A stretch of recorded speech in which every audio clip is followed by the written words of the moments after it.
प्रियांनो, तुम्हाला माहित आहे, इस्रायल लोकांनी आणलेल्या संतापामुळे, त्या लोकांनी केलेल्या त्यांच्या कुरकुरीमुळे शेवटी मोशेलाच वचनदत्त देशामध्ये प्रवेश करता आला नाही. परमेश्वराने मोशेला सांगितलं, आता तू मरणार आहेस. तेव्हा देवाकडे जाऊन मोशे काय बोलला माहित आहे? चला आपण पाहूया. गणनाचं पुस्तक अध्याय 27 वचन 12 पासून आपण वाचूया.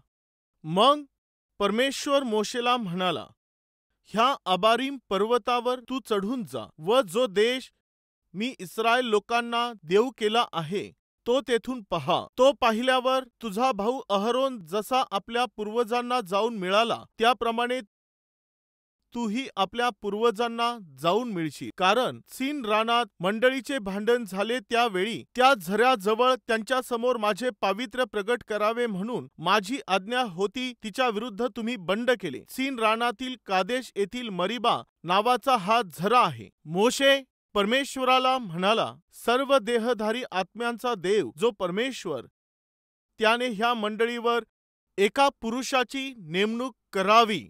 सर्व देहधारी आत्म्यांचा देव जो परमेश्वर, त्याने ह्या मंडळीवर एका पुरुषाची नेमणूक करावी. देवा, ठीक आहे, मी आता जाणार असं तू बोलत आहेस. माझ्या पूर्वजांना जाऊन मी आता मिळेल असं तू सांगितलं आहेस. मला आता समजलं आहे की माझं मरण येणार आहे. परंतु हे परमेश्वरा, या मंडळीचं मग काय होणार? 40 वर्षांपर्यंत डोळ्यांतील बाहुलीप्रमाणे तिला मी जपत आलो, तिचं रक्षण मी केलं. आता या मंडळीचं काय होणार आहे?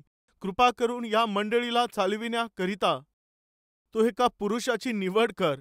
परमेश्वरा, या लोकांनी अशा प्रकारे रानात मरता कामा नये. प्रियांनो, तो किती जबाबदार व्यक्ती होता, किती दूरदृष्टी त्याच्याकडे होती, तो किती प्रेमळ होता. प्रियांनो, तो कोणाच्या प्रती एवढं प्रेम दाखवत होता माहीत आहे?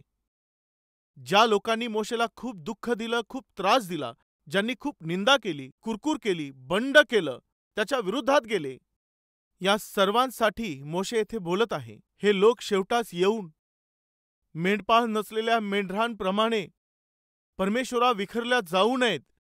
किती श्रद्धा त्याच्यात होती प्रियांनो. त्यांचं भल्याची तो अपेक्षा करत आहे, त्यांचं चांगलं व्हावं ही अपेक्षा करत आहे, त्यांनी पुढे जावं याची अपेक्षा तो करत आहे, त्यांनी ध्येयापर्यंत पोहोचावं ही अपेक्षा तो करत आहे, यांचं सर्व चांगलं व्हावं ही अपेक्षा तो करत आहे. ते कोण होते? ज्यांनी मोशेला दुःख दिलं होतं. पुन्हा मी तुम्हाला आठवण करून देत आहे, जे आपल्यावर प्रेम करतात, जे आपल्याला पसंत करतात, अशांवर आपण प्रेम करणं यात काही मोठी गोष्ट नाही. परंतु ज्यांनी आपल्याला सतावलं आहे, ज्यांनी आमचा छळ केलेला आहे, अशांवर प्रेम करणं आणि त्याचप्रमाणे त्यांना क्षमा करणं व त्यांच्यासाठी प्रार्थना करणं, ते इतकं सोपं नसतं हे वैयक्तिकरित्या तुम्हाला चांगलं माहीत आहे. पण मोशे आपल्याला शिकवत आहे, हे सोपं जरी नसेल तरी अशक्य देखील नाही, यासाठी की ते माझ्याकडून शक्य झालं आहे. जर मोशेला हे जमलं आहे तर आज आपण देवाकडे प्रार्थना करू. देवा, कोणाचंही वैर राहील असं मन आता माझ्यामध्ये राहू नये. कोणालाही मी दोष लावेल असं मन माझ्यामध्ये राहू नये. कोणाशीही वैर धरून त्याचा द्वेष बाळगेल असं जीवन माझं राहू नये. तर सर्वांना क्षमा करता यावी, सर्वांशी मला सलोख्याने राहता यावं, सर्वांसाठी मनापासून प्रार्थना करता यावी, सर्वांचं भलं करत राहावं असं चांगलं मन तू मला दे देवा. अशी प्रार्थना करण्याची हीच वेळ आहे. प्रियांनो, एवढा आत्मिक असणारा हा मोशे, एक दिवस त्याने एक चूक केली. प्रियांनो, त्याची चूक कोणती होती? लवकर पाहूया आणि पुढे जाऊया. मोशेने केलेली चूक कोणती होती? गणनाचं पुस्तक अध्याय 20. प्रियांनो, हा 20वा अध्याय मिर्याम हिच्या मृत्यूने सुरू झालेला आहे व अहरोनाच्या मृत्यूने तो संपलेला आहे. मिर्याम ही मोशेची बहीण होती व अहरोन मोशेचा भाऊ होता. ही मोठी बहीण होती व अहरोन भाऊ होता. प्रियांनो, पूर्ण बायबलमध्ये अतिशय दुःखाने भरलेला व वेदनेने भरलेला जर कोणता अध्याय आहे सांगायचं तर तो हाच 20वा अध्याय आहे. गणनाचं पुस्तक अध्याय 20.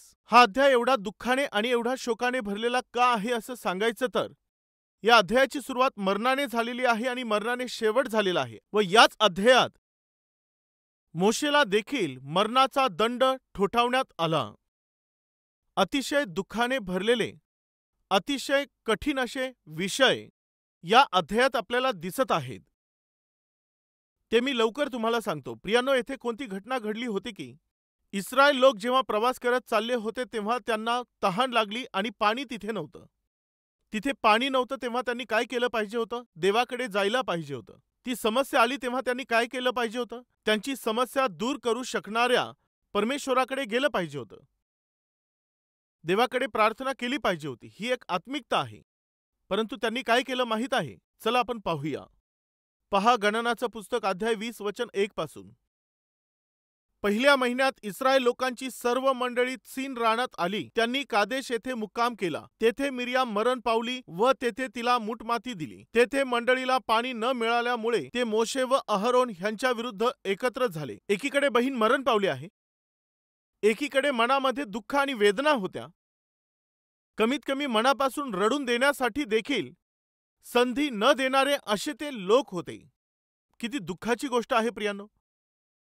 त्यांच्या हृदयामध्ये जो शोक होता, मनामध्ये जे दुःख होतं, त्या वेदनेमध्ये जेव्हा ते होते तेव्हा दुसऱ्या बाजूने हे लोक चहूकडून आले व मोशे आणि अहरोन यांच्या विरोधात एकत्र जमून ते काय बोलत होते चला पाहूया.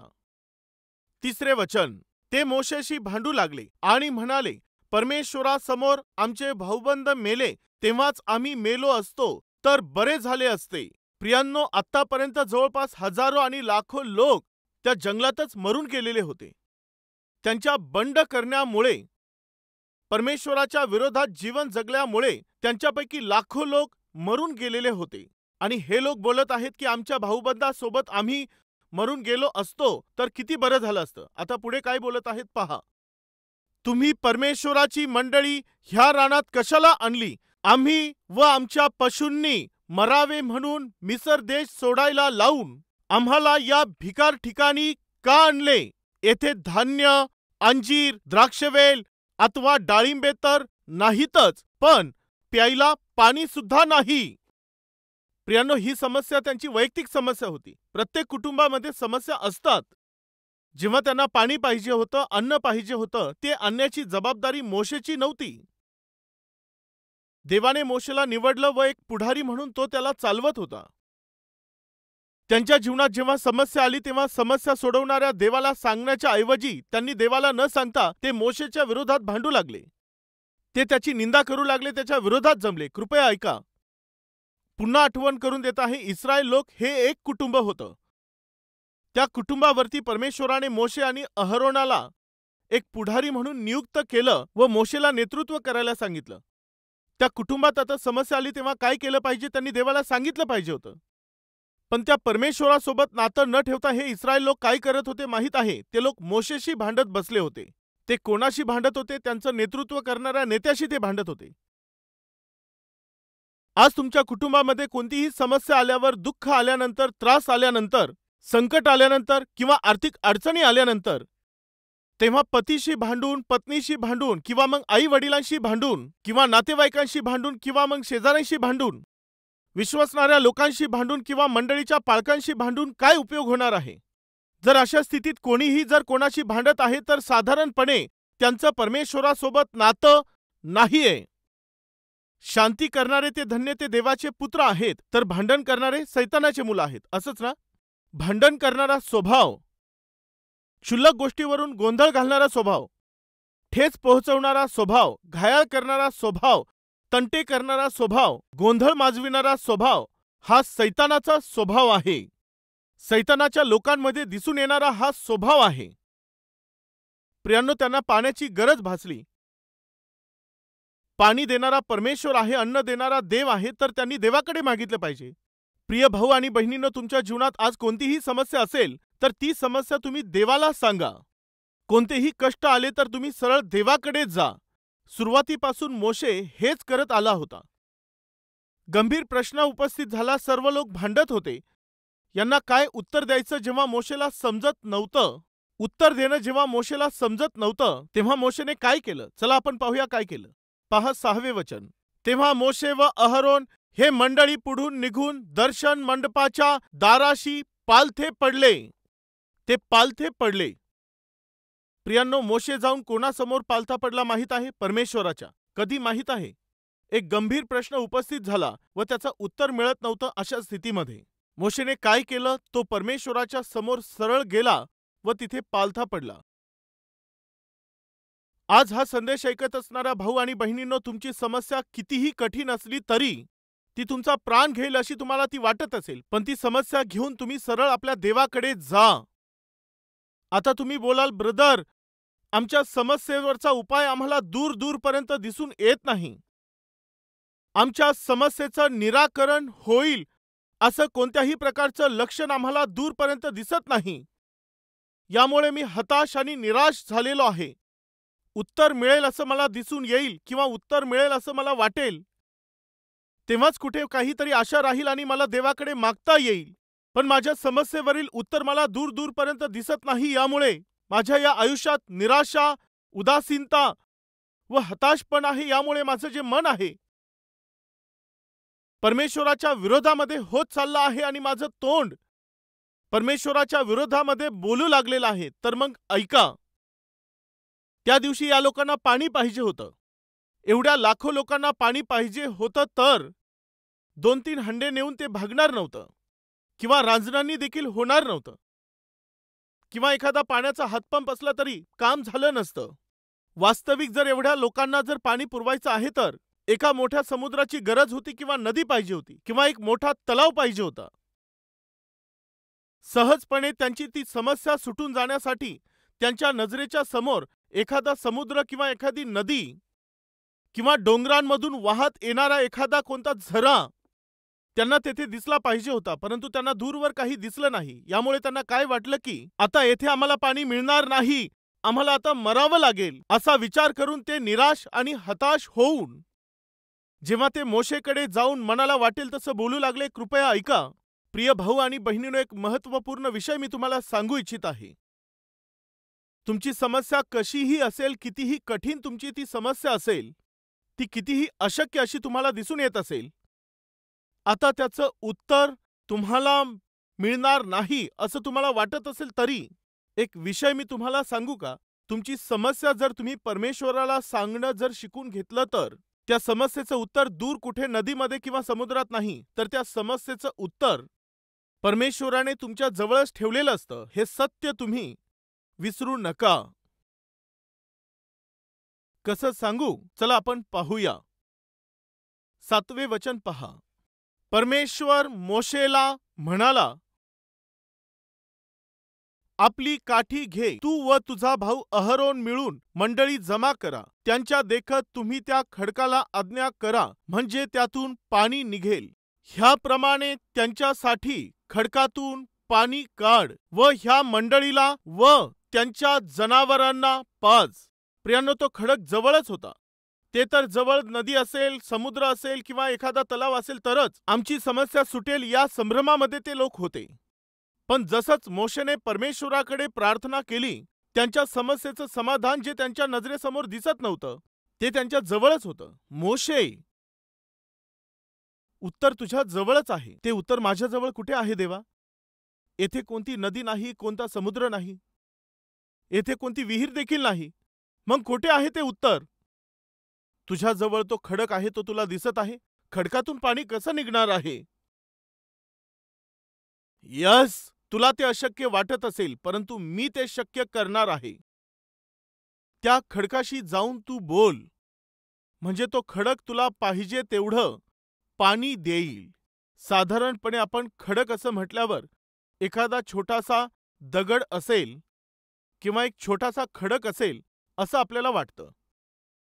एवढ्या लाखो लोकांना पाणी पुरवता येईल असा खडक म्हटल्यानंतर निश्चित तो मोठा असेल. मोशे, तुझं उत्तर तुझ्या जवळच आहे. तू माझ्याकडे प्रार्थना केलीस, यामुळे जे उत्तर मी तुझ्यासाठी राखून ठेवलं आहे ते कोठे आहे हे दिसण्यासाठी मी तुला दृष्टी देतो. मोशे, त्यांच्या समस्येचं उत्तर जे तुला कठीण वाटत आहे ते तुझ्या जवळच आहे. माझी आज्ञा पाळ, तेवढं बस आहे.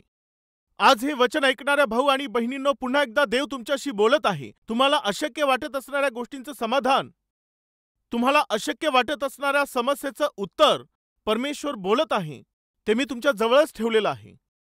ते तुम्हाला दिसून येत नाहीये. माझ्याकडे वळा. आपली समस्या मला सांगा. तिचं उत्तर कोठे आहे? ते तुमच्या जवळच आहे, हे मी तुम्हाला दाखवून देईल. तुमची समस्या सोडवू शकेल अशा व्यक्तीला परमेश्वराने तुमच्या जवळ ठेवलेलं आहे, पण ते तुम्हाला दिसत नाही. कारण माहीत आहे, तुम्ही देवाच्या उपस्थितीत जाऊन प्रार्थना करत नाही यामुळे. तुम्हाला जी जमीन पाहिजे आहे, जे घर तुम्हाला पाहिजे आहे, जे शेत तुम्हाला पाहिजे आहे, देवाने तुमच्या जवळ ठेवलेलं आहे, पण ते तुम्हाला दिसून येत नाही. याचं कारण माहीत आहे, तुम्ही प्रार्थना करत नाही यामुळे. तुम्हाला जी नोकरी पाहिजे आहे, परमेश्वराने तुमच्या जवळच ठेवली आहे, पण ती तुम्हाला दिसत नाही. याचं कारण असं आहे की तुम्ही प्रार्थना करणं सोडून देऊन कुरकुर करत आहात. त्यामुळे तुम्ही परमेश्वराकडून उत्तर मिळवू शकत नाही. मोशे, तू माझ्याकडे येऊन प्रार्थना केली, यामुळे तुला उत्तर मी देत आहे. जे उत्तर तुला पाहिजे ते तुझ्या जवळच आहे. त्या खडकाशी तू बोल. प्रियांनो, त्यावेळेला मिरियाम मरून गेलेली होती आणि मोशे त्यामुळे अतिशय दुःखात होता. त्याला सतावणाऱ्या आणि दुःखी करणाऱ्या लोकांवर जर त्याने एवढं प्रेम केलं होतं तर निश्चित तो आपल्या बहिणीवर खूप प्रेम करत असेल. ती मरण पावली हे एक दुःख होतं आणि दुसरीकडून हे लोक येऊन मनाला वाटेल ते बोलून मोशेशी वाद करत होते. या रानात तू आम्हाला मारण्यासाठी आणलंस असं म्हणून ते मोशेच्या नेतृत्वावरती प्रश्न उपस्थित करत होते व त्याला विरोध करत होते. हे आणखी एक दुःख होतं. या सर्व गोष्टींमध्ये एक मोठी चूक कोणती घडली माहीत आहे?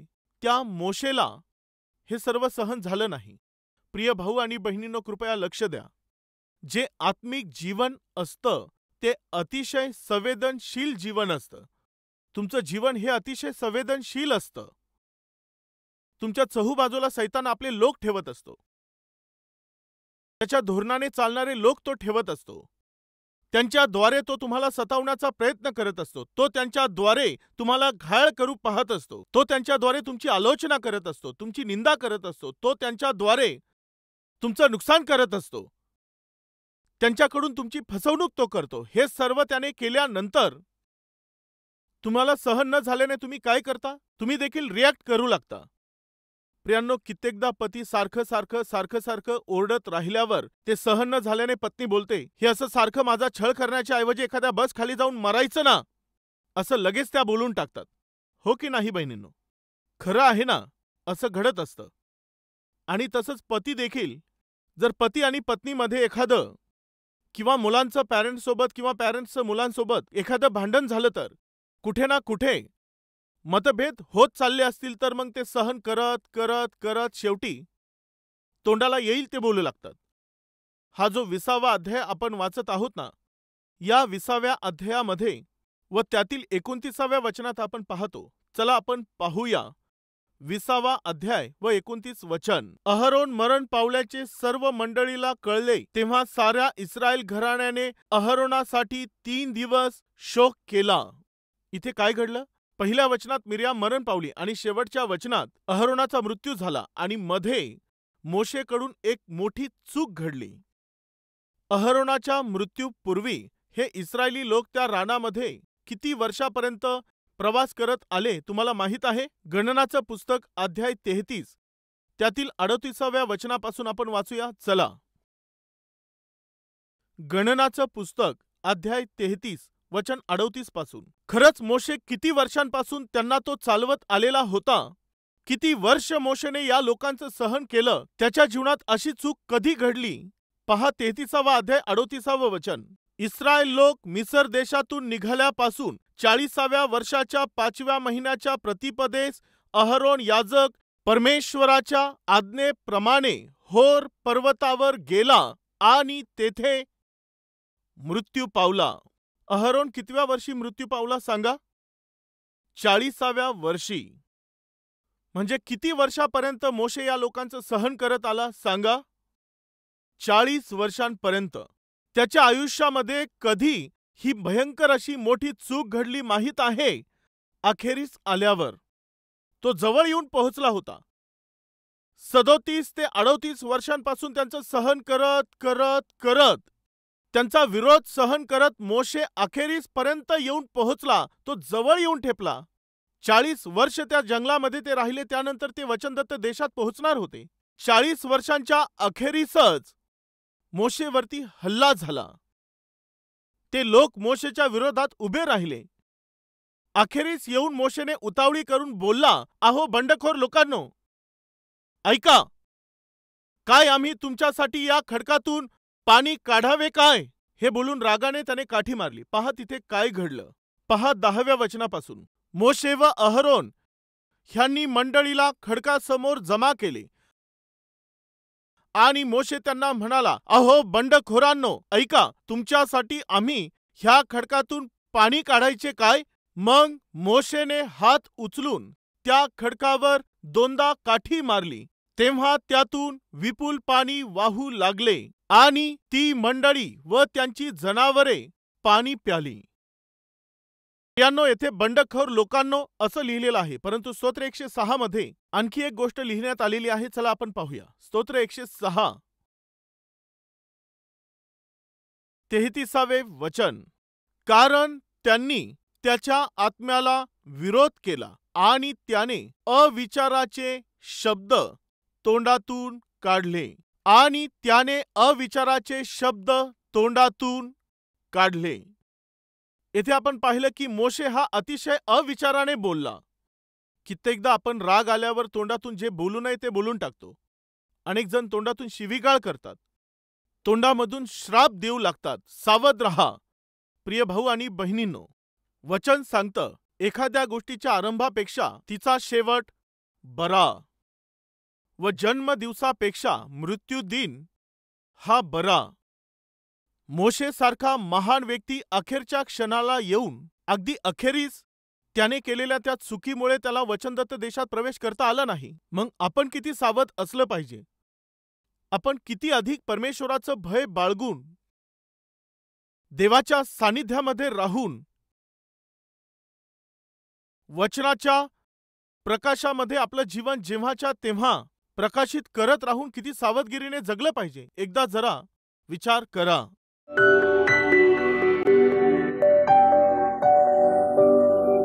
पवित्र परमेश्वर बापा, मोशेसारखं आम्ही प्रेम केलं पाहिजे. मोशेसारखं आम्ही सर्व सहन केलं पाहिजे. मोशेसारखीच आम्ही प्रार्थना केली पाहिजे. देवा, आज तू आम्हाला शिकवलं आहेस. देवा, असंच मन आम्हालाही तू दे. येशूच्या नावाने प्रार्थना मागतो बापा. आमेन.